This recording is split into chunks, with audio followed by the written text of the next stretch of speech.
पश्चिम बंगाल की मुख्यमंत्री ममता बनर्जी ने सोमवार को राज्य में जारी हिंसा के बीच शांति की अपील की है। उन्होंने कहा कि नागरिकों को विरोध करने का अधिकार है, लेकिन किसी को भी कानून को अपने हाथ में नहीं लेना चाहिए। ममता बनर्जी ने कहा कि हर किसी को शांतिपूर्वक विरोध करने का लोकतांत्रिक अधिकार है, लेकिन मैं सभी से अपील करती हूं कि वे कानून को अपने हाथ में न लें। कानून की रक्षा करने वाले हमारे पास हैं, हमें किसी दुष्ट की जरूरत नहीं। ये बयान उन्होंने दक्षिण कोलकाता के कालीघाट स्थित प्रसिद्ध काली मंदिर के पास एक स्काई वॉक का उद्घाटन करते समय दिया।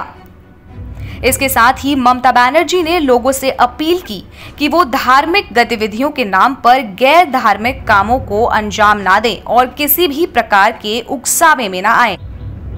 जय हो ABCDEFG जय हो।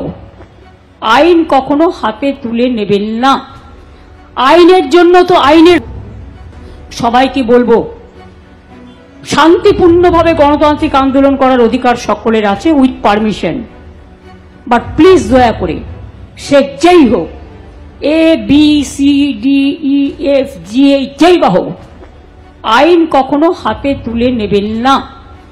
आईनेर जन्य तो आईनेर रक्षक आछे, आईनेर भक्षक तो दरकार नेই। তাই আপনাদের অনুরোধ করব, কেউ কেউ প্ররোচনা দেবে কোনো ব্যাপারে, কিন্তু প্ররোচিত হবেন না। প্ররোচনার সময় যে মাথা ঠান্ডা রাখে সেই তো আসল জয় করে, তাই তো আসল জয় হয়।